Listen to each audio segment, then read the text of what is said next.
आज की कहानी है जीलू तुम्हारे एहसास संग, जिसे लिखा है धीरज झा ने। क्या है कबीर, अब आपको क्या हुआ? मान भी जाओ ना। अच्छा सुनो, चलो आज हम कहीं घूम कर आते हैं। कोई अच्छी सी फिल्म देखेंगे और खाना बाहर ही खाएंगे, वो भी आपकी फेवरेट डिश। हाँ जानती हूँ, आपको मेरे और माँ के हाथ का ही सबसे ज़्यादा पसंद है, मगर आज मेरा आपके साथ वक्त बिताने का मन है, इसलिए मैं तो खाना नहीं बना पाऊंगी। तो हम बाहर चलते हैं, साथ साथ घूमेंगे भी और खाना भी बाहर से खा लेंगे। वैसे भी आपको बाहर से खाने की भी आदत डालनी चाहिए, क्या पता कल को आपके साथ रहूं ना रहूं। धरा ने ये बात जानबूझकर बोली। उसे पता है अब कबीर गुस्से से उसे देखेगा और उस पर खूब बरसेगा, और यही बारिश तो वो चाहती है। इस बारिश में झलकती है कबीर की फिक्र उसके लिए, मगर कबीर अब भी चुप है। गेस्ट रूम में शोभित बैठा है, वो ये सब सुन रहा है और हैरान भी है। तभी परिधि आती है। शोभित परिधि का सबसे करीबी दोस्त है। दोनों की दोस्ती स्कूल के वक्त से है। लड़का लड़की का बहुत अच्छे दोस्त होना अजीब लगता है सुनने में सबको, मगर ये दोनों अच्छे दोस्त हैं। शोभित पूरे 7 साल बाद परिधि से मिला है, क्योंकि अब शोभित इंडिया में नहीं रहता। परिधि, आंटी किससे बातें कर रही हैं? पापा से। सामने के सोफे पर बैठते हुए परिधि ने बड़े आराम से जवाब दिया, मगर उसके जवाब ने शोभित का आराम छीन लिया। मैं और तुम बचपन से साथ हैं, हर बात शेयर की है हमने अपनी, और तुमने तो बताया था कि पापा नहीं है अब, फिर ये अचानक से। कुछ नहीं, तुम नहीं समझोगे। हमें निकलना चाहिए, क्योंकि शाम से पहले घर आना है, नहीं तो माँ परेशान हो जाती है। परिधि ने ऐसे व्यवहार किया जैसे उसे शोभित के सवालों का कोई असर ही ना हो रहा हो। यार, तुम तो मेरी गंदी आदत जानती हो ना। अब जब तक सब सुलझेगा नहीं, मेरा सर दुखता रहेगा। प्लीज बताओ, ये सब क्या है? अच्छा बताऊंगी, मगर पहले मेरी एक कहानी सुनोगे? क्या है यार, मैं कुछ पूछ रहा हूँ और तुम हो कि कहानी सुनाओगी। तुम्हें शायद मेरी एक गंदी आदत का पता नहीं है, वो ये कि मैं कोई नई कहानी लिखूं और जब तक सुना न लूं किसी को, तब तक मुझे बहुत गुस्सा आता है। मन करता है कि सामने वाले का सर फोड़ दूं। परिधि ने बनावटी गुस्से वाला मुंह बनाकर लैपटॉप दोनों हाथों से ऐसे ऊपर उठाया जैसे शोभित को मार देगी।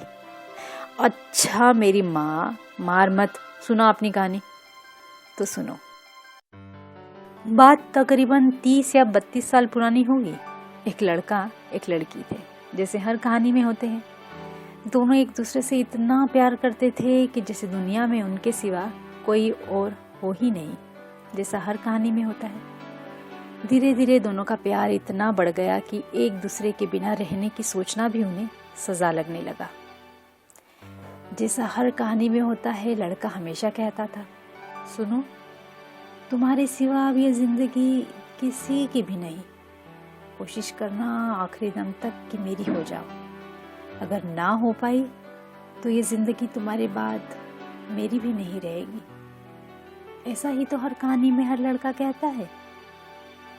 लड़की भी हर कहानी की लड़की की तरह कहती, ऐसा नहीं होगा, हम एक होकर रहेंगे। तुम्हारे बिना अपना वजूद सोचना कब का छोड़ दिया। तुम नहीं तो कोई नहीं। हालांकि लड़की जानती थी उसकी मजबूरियां बड़ी हैं। हो सकता है वो ना भी कर पाए, मगर फिर भी वो हिम्मत नहीं टूटने देती लड़के की, जैसा हर कहानी की लड़की करती है। लड़का ना लड़की के कहीं बाहर रिश्तेदारी या किसी पार्टी फंक्शन में जाने से बहुत नाराज होता, क्योंकि उसे पता था कि किसी जवान और शादी लायक हो रही लड़की को देख समाज और रिश्तेदारों का उनकी हर लड़की के लिए वर वाली जिम्मेदारी याद आ जाती है, और उन लड़की के घर वालों को अपनी बिरादरी के तमाम लड़कों का ब्यौरा देने लगते हैं। लड़की लड़के के लिए इतनी कीमती थी जितना जनता के लिए काला धन भी कीमती ना होगा। तो भला वो कैसे न डरता, मगर लड़की को मजबूरी में जाना ही पड़ता। फिर जब लड़का गुस्सा करता, अपना डर दिखाता, तो लड़की को लगता कहीं उसकी आज़ादी तो नहीं छीनी जा रही। वैसे बाद में वो अपना मन समझा लेती, पर लड़के के डर को कभी समझ नहीं पाई।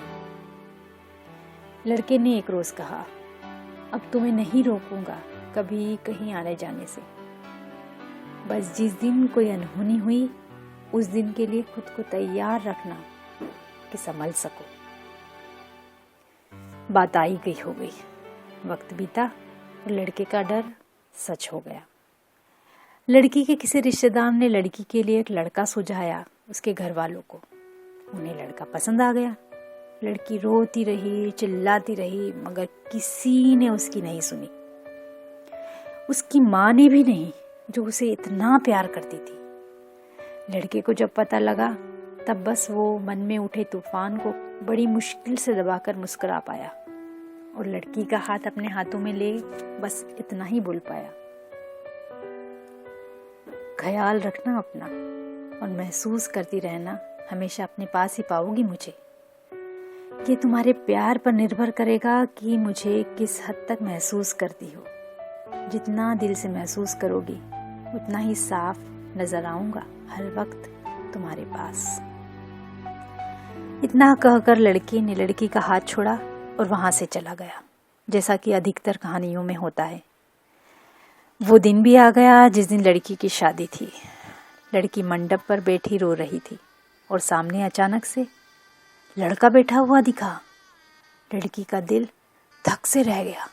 अब वो क्या करे, बाप की पगड़ी संभाले या अपना प्यार।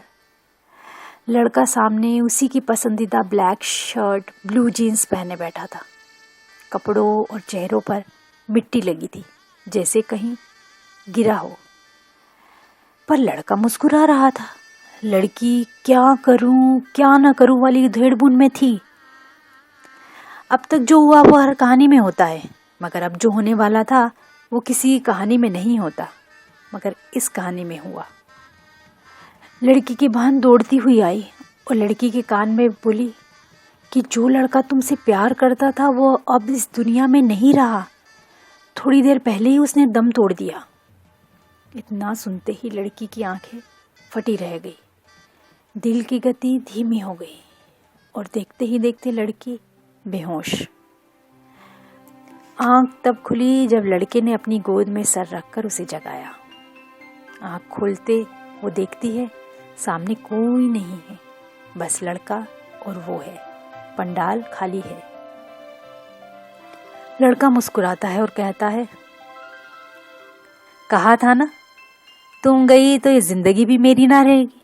देखो मैंने वादा निभाया और तुमको ये भी कहा था कि जितनी शिद्दत से याद करोगे इतना साफ और पास दिखूंगा हमेशा। अब तुम खुश रहना, मुझे भूल जाना। तुम्हें मुस्कुराता देखना ही सबसे बड़ी खुशी है मेरे लिए। यकीन करो मैंने खुद को नहीं मारा, बस होनी को नहीं रोक पाया। लाख हिम्मत दिखाने के बाद भी नहीं रुक पाया। लड़की चाहकर भी कुछ नहीं बोल पाई, बस रोती रही। अब तक वो बेहोश थी, जब होश आया तो हॉस्पिटल में थी। लड़का अभी भी सामने बैठा रो रहा था। शायद उसे लड़की को इस हाल में देखकर तकलीफ हो रही थी। उसके बाद लड़की ने यह फैसला कर लिया कि वो शादी नहीं करेगी कभी। हमेशा उस लड़के की सोच के साथ रहेगी और उसके साथ देखे सारे सपने जिएगी। लड़की के घर वालों ने बहुत कोशिश की, हर तरह से मार कर, डांट कर, समझा कर, मगर लड़की नहीं मानी। कुछ वक्त बाद घर छोड़ दिया, दूर शहर में नौकरी करने लगी और लड़के की सोच के साथ अपनी जिंदगी बिताने लगी। लोग उसे पागल समझते, मगर वो खुश है, ऐसे जैसे लड़का उसके साथ ही हो। बस एक कमी है कि लड़का उससे बात नहीं कर सकता, बस उसे दिखता है और अपनी बात अपने चेहरे के भावों से लड़की को समझाता है। लड़की आज भी उससे वैसे ही बात करती है, प्यार करती है जैसे वो सामने हो। और ऐसा इसलिए है क्योंकि उसके लिए वो लड़का सामने ही है और हमेशा रहेगा। परिधि की कहानी खत्म हो गई थी, मगर शोभित के आंसू खत्म होने का नाम ही नहीं ले रहे थे। उसने परिधि की माँ के कमरे की तरफ देखा और उठकर उधर बढ़ा। दरवाजे की ओर से अंदर झांकने पर उसने देखा कि परिधि की माँ ऐसे बैठे मुस्कुरा रही थी जैसे किसी के कंधे पर सर रखा हो। वो वापस परिधि के पास आया और पूछा, तुमने किसी डॉक्टर को नहीं दिखाया इन्हें? मैं क्यों दिखाऊं इन्हें किसी डॉक्टर को? ये ठीक हैं, सब बढ़िया है, जॉब करती हैं, लोगों से अच्छे से मिलती हैं, सबकी मदद करती हैं। सब ठीक है तो डॉक्टर से बस इसलिए दिखाऊं कि इन्हें इतना बड़ा सदमा सहकर भी एक खुशी के छलावे में खुश रहने की आदत है। समाज परिवार ने इन्हें पापा से अलग कर दिया। अब जब ये उनके एहसास, उनकी सोच में खुश है तो मैं इनकी खुशी छीन लूं? शोभित कुछ बोल नहीं पाया, बस इतना पूछा कि अगर शादी नहीं हुई तो फिर तुम? गोद लिया है मुझे, अनाथ थी मैं, बेसुध सी, दुनिया के रंगों से अनजान, बस 3 साल की। जब जिंदगी का एक घिनौना सच मेरे सामने आने वाला था, शायद एक भिखारिन, एक बाजारू या फिर ना जाने किस रूप में, तब माँ ने गोद में उठाकर अपना नाम दिया, मेरी किस्मत का लेखा बदल दिया। और कमाल ये है कि इस बात का पता मुझे खुद कुछ सालों पहले ही चला। खैर, अब देर हो रही है, निकलना होगा, चलो। शोभित बस परिधि को देखता रहा। परिधि उठी और माँ के कमरे में चली गई। जा रही हूँ माँ, शाम को मिलती हूँ। हाँ, जल्दी आ जाऊंगी। तुम पापा के साथ कहीं घुमाना। आशीर्वाद दो दोनों मुझे कि मेरा शो हिट हो जाए। Love you too. बाय माँ, बाय पापा।